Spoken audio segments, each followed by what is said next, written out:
He's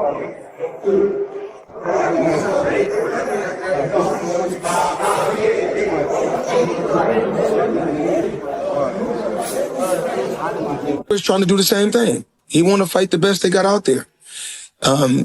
He's asking, can he fight the best?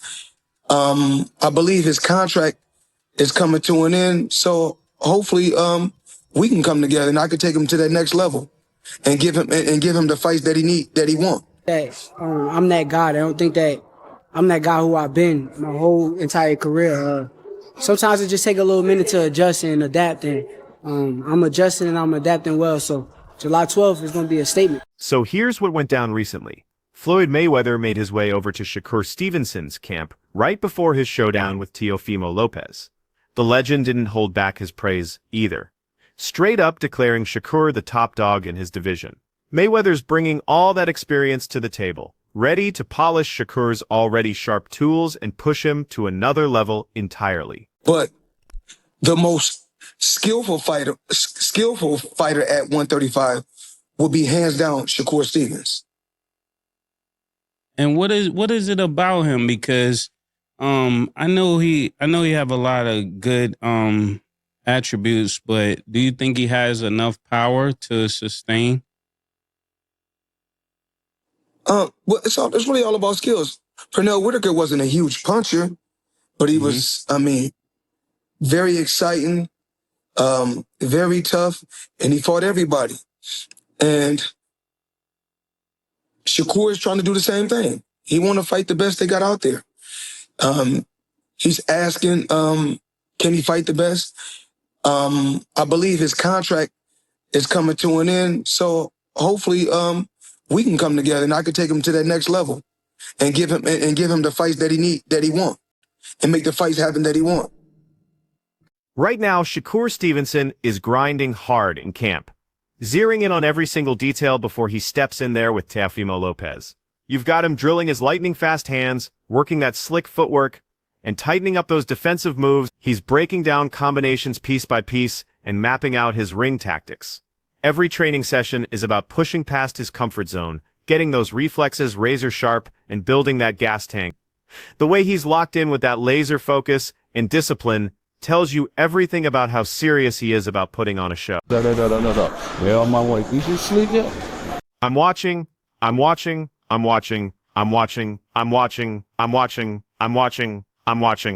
Shakur Stevenson has something to prove, and he's not backing down from anyone who questions what he brings. Sure, he's accomplished plenty already, but he's hungry to show both the haters and supporters that he belongs in that elite conversation. Each time he steps through those ropes is another opportunity to shut down the noise and cement his place among boxing's finest. Shakur Stevenson has something to prove, and he's not backing down from anyone who questions what he brings.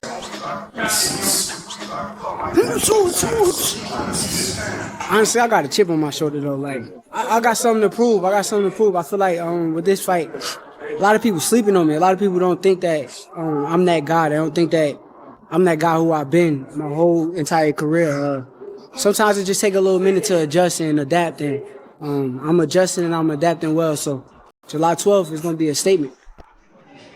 When Shakur Stevenson sat down with Ariel Helwani, he didn't mince words about the upcoming battle with Teofimo Lopez and fired back at anyone doubting him. His take is simple: Lopez has never stepped in there with someone operating on his wavelength, and he's planning to test him like nobody has before. Shakur threw some shade at Lopez's chances against elite competition like Terence Crawford, basically saying Lopez would get steamrolled. He respects Lopez's abilities, but made it crystal clear that Crawford operates in a different stratosphere entirely. The conversation also touched on his promotional drama, where Shakur mentioned thinking about leaving Matchroom behind, but now Eddie Hearn's got his back, bringing that heavyweight support and organization for this massive fight. It shows Shakur's dialed into both the preparation and business angles of what he's building. It's cool. I mean, that's their opinion. Like, you know, they could say that. But I know he never fought nobody on my level. Like, I'm 1,000,000% sure that Teo has never seen nobody as good as me in his life. He's talking about, like, once he gets through you, then he wants Crawford, names like that. How do you think he would do against someone like Terence at this point? I think he gets knocked out. Can't even hang with him. Yeah, he's too little. Bud is too big for him. Right. As far as skills, though, do you think he's on par with the likes of Terrence? I'm not gonna say he's on a Terrence Crawford level of skills, but he's very skillful. He got a lot of things with him that puts him at a high level. One thing that was interesting to me was it seemed like you were going to move on from Matchroom, but now Eddie Hearn is involved in this, and this is a Matchroom event. It seems like, I know it's a ring card too, but he's promoting it here in the United States. So what is the state of your relationship with Eddie and Matchroom at this point? Eddie's my guy. I'm actually not signed to Matchroom, but he's my guy. I'm a big fan of Eddie Hearn, and nothing but respect to him. But I'm glad he's the promoter that's on this card. I'm glad to share the spotlight with his promotional company. So if he's your guy, how come you're not signed to Matchroom? I mean, it's just business. If it makes sense, then I will. You know, if it come down to it and that's what makes sense, then we'll do it. But right now, I don't think it makes sense. Okay, so are you just more of like your own man at this point? Your own entity? Yeah, I am. Okay. Do you negotiate with the ring people, with Turkey? You just do that yourself? No, me and my manager, Jay Prince. Yep. All right, so the experts have been breaking this whole thing down, diving deep into what each fighter brings and where they might crack under pressure. The biggest red flag they've spotted is how Lopez handles slick movement. Don't get it twisted, Teofimo's got that explosive power and athleticism that can demolish most fighters who stand in front of him, but throw some serious movement at him, and he starts looking uncomfortable. This becomes a real problem against someone like Stevenson, whose footwork and ring IQ let him frustrate power punchers and make them fight his fight. Bruce Carrington broke it down perfectly, explaining how Stevenson's ability to control distance and switch angles could completely shut down Lopez's offensive attacks while setting up clean countershots. Lopez feeds off imposing his will and dictating terms, but Stevenson brings something different to the table than most opponents Lopez has seen. His defensive awareness mixed with that ability to read distance and switch up rhythms takes away clean opportunities for Lopez to land bombs. The smart money says Lopez's raw explosiveness won't cut it by itself. He needs to think strategically, stay patient, and pick his spots wisely. Mess that up and Stevenson takes over, controlling everything and punishing every mistake. What it comes down to is Stevenson's technical mastery going head-to-head with Lopez's natural athleticism. Like Teo is gonna bring the fight. He's very athletic. He has a lot of explosiveness, and but I do feel like when it comes to Shakur, bro, his movement may frustrate him. The only thing that worries me when it comes to Teofimo is his frustration. Like, is he gonna be able to work well with a mover? We've seen, difficulties that he had with Sandor Martin. We've seen the difficulties that he had with Jimmy Ortiz, guys that's been moving around and not staying still. Like, if you keep Teo moving around and he can't plant his feet, what can he do? We're going to have to find that out on, January 31st. And I think Shakur, he's probably one of the best guys to, move his feet, be on defense, being hella patient and frustrating a fighter, bro. Like, so, I don't know. We've seen Teo get frustrated to the point where he's asking himself, do I still got it? You know what I'm saying? Yeah. We got to see what his mentality is going to be like come January 31st. Do you think that his experience on the biggest of stages, his two biggest wins, he was an underdog. And those guys, ironically enough, were southpaws like Shakur. That play any factor to you, man? Nah, styles is different. The styles are totally different. Lomachenko don't fight like Shakur. Josh Taylor don't fight like Shakur. Like I don't see just because southpaw that same thing will happen. I feel like certain techniques could be used to fight Shakur, yeah. But in terms of like that approach of the fight, nah. Like Shakur fights totally different. You gotta be able to do some out of pocket stuff with Shakur. You gotta throw while he's throwing. That's probably some of the only times that he's able to get hit. But here's another angle worth considering. Lopez tends to elevate his game when he's facing truly dangerous opposition. His performance level adjusts based on who's standing across from him. Against a fighter like Stevenson, Lopez gets pushed to operate at maximum capacity, tapping into every bit of his reflexes, timing, and boxing intelligence.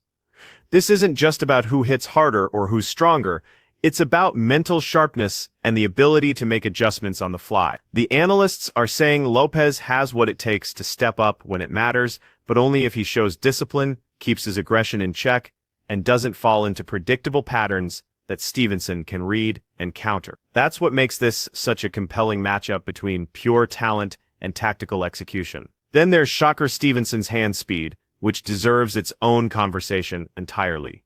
People who know boxing understand that Stevenson's velocity becomes its own form of power. His shots come so fast that opponents literally can't see them developing, making even the lighter punches incredibly effective. That unpredictable speed lets him land crisp, fight-changing shots that mess up his opponent's timing completely. Ennis made a great point about how fighters struggle to anticipate Stevenson's attacks, and that could be the deciding factor against Lopez. When you combine that precision with blazing speed, Stevenson gets to control every exchange, set the pace, and capitalize on openings, giving him a clear edge in the firefight. Teofimo Lopez needs opponents like Shakur Stevenson because they are elite fighters. He needs that to bring out the very best in him. I just can't see how it's possible that whilst Teofimo, we've seen a ceiling with him in terms of he's been beaten by certain opponents, we know that he can lose in the ring. But I don't know if that's a genuine ceiling, because I think that his ceiling is actually one of the most changeable in boxing based on who's in front of him. And so actually, I think there's a very, very good chance we're going to see the best possible version of Teofimo Lopez in the ring against Shakur Stevenson. But we should talk about Shakur Stevenson before we get into the nuts and bolts of the fight, what it might look like, and why it is so risky for both men. Now, Shakur Stevenson is currently undefeated. He's 24-0 with 11 KOs. He turned pro back in 2017. He's the same age as Teofimo Lopez at 28 years old, both men in their athletic primes. He's 5'8". These are on paper heights, so potentially a little bit shorter. He could even be a bit taller than Teofimo Lopez. I really need to see them next to each other to make that assessment. No lifts in the shoes, all that stuff. But around the same size is the most important thing. The difference, though, with Shakur Stevenson is he's actually a 3-weight division world champion, and he started a division lower than Teofimo Lopez, meaning naturally it would appear that he's slightly the smaller man. Although that doesn't necessarily mean they're now not the same size. He could easily have filled out to be roughly the same size as Teofimo Lopez is on the night in the ring. Now, for me, I'm going to jump back to 2021 to first start talking about Shakur Stevenson, when he managed to get a win over Jamel Herring. Again, he'd had significant wins before this fight, but it was the first one where I really tuned into his career. Notable wins had already come against Joet Gonzalez, Jeremiah Nakathila, but no one that was really a household name. Maybe Joet Gonzalez. No giant names. Jamel Herring was the first one where I was like, I know who Jamel Herring is. He beat Carl Frampton. He beat Lamont Roach. This is a very, very decent operator. And what can I say? I mean, Shakur Stevenson just absolutely dominated him and TKO'd him in the 10th round of their fight. But this was a really, really landmark standout performance from Shakur Stevenson. The talent was there for all to see. Everybody could tell this was a serious professional fighter. Bozy Ennis dropped some serious knowledge about Teofimo Lopez, making it clear that sleeping on Shakur Stevenson would be a massive mistake. What Stevenson brings isn't just regular quickness. It's a legitimate threat. Opponents consistently fail to track his punches as they develop, handing him built-in advantages in timing and accuracy. Even the shots that look harmless can change everything because that speed allows them to land flush when you least expect it. Ennis emphasized that overlooking Stevenson's blend of speed, technique, and ring smarts could end up being Lopez's downfall, since every single punch carries more danger than meets the eye, making Stevenson one of the most deceptively threatening fighters in the game. Pick him apart, man. Pick him apart. And I gotta tell everybody this, that what you call him is real athletic too. Teofimo. So I mean, I don't think it's gonna be an easy fight. You know what I mean? People think, a lot of people say it's gonna be easy and all. Nah. Teofimo can punch and he can box. And like I said, he's real athletic. So, you know what I mean? That'll make it a little difficult right there. You know what I mean? I see a lot of people going back and forth with it. Some people think Teo got the advantage because of the weight and that he's athletic and explosive. Some people say Shakur is the better boxer. Yes. Right? Yeah. How you see that fight ending? Well, they saying, they've got the weight and all that. I see Shakur boxing big guys, light heavyweights and all that stuff. It's like moves. He box heavyweights and put the heavyweights down. You know what I mean? I think that's the right move for him. You know what I mean? Get up, and I think he can really do good at that weight. This isn't a stoppage. I'm looking at a decision. not a stoppage. But then all according how Till come in. If Till come at him, you know what I mean, he's gonna run into some shots. It might be over. You know what I mean? Now, you always tell me it's the shot that you don't see coming. That's it. That power is speed. Right. So, could it be a situation where people underestimate Shakur's punching power? Yeah. I think Shakur can punch. You know what I mean? I think he can punch. It's just, like I said, speed is power. You know, not them guys, muscle-bound guys come in and they tell me, oh, he can punch and all that. Like I just got finished saying, like you just got finished saying, matter of fact. The punch that you don't see knocks him out. And they always say, man, I didn't see that punch coming. That's the one you worry about. I mean, then you got to look at this. Shakur. What sets Shakur Stevenson apart from most fighters is how he owns every moment inside those ropes. He treats each training session and fight like his career depends on it, knowing that every choice, every step, and every tactical adjustment could determine victory or defeat. Stevenson doesn't make excuses or point fingers. He puts everything on himself and prepares like a machine, both physically and mentally, to make sure he can execute when the lights are brightest. That self-awareness pushes him to keep sharpening his tools, learn from any slip-ups, and make real-time adjustments when things get heated. His dedication to taking responsibility doesn't just make his technique better, it builds unshakable confidence, turning him into a fighter who's always ready, tactically brilliant, and capable of performing when everything's on the line against anyone. Even with Stevenson's obvious technical advantages, the smart analysts warn against writing off Lopez completely. Rise to the occasion and be prepared for that fight. So I feel like Shakur has to keep that fight in the middle of the ring, use his counter ability. But if Teo's speed is a problem, I think Shakur is going to run into a lot of problems. But if Shakur is the faster fighter with the good reflexes to counter, he'll be fine, I think. But, Teo says a lot of crazy things that, a lot of us don't agree with. But at the end of the day, the dude can fight. His last performance, he showed him that his levels to this, right? Lopez is on a whole different, I'll say, category when it comes to boxing that Shakur's at. I think this is a great fight. I'm going to go ahead and give my prediction. If these two fight, it's going to be kind of like a Floyd versus Zab Judah-ish, or I'm going to say Zab Judah. I know Zab Judah is a different fighter than Lopez, but I think what's going to happen is going to become a chess match. Who can counter who? Lopez, I think, will get hit early and start respecting Shakur's power. I think Shakur will keep everything to the middle of the ring and be able to adjust with his movements, his counter ability, and his defense. Like, he's able to make those adjustments that are very similar to Floyd. So I'm going to go with Shakur on this one. But you cannot sleep on Lopez because he comes to fight. The fight that he shocked me was against Lomachenko. He came ready for war.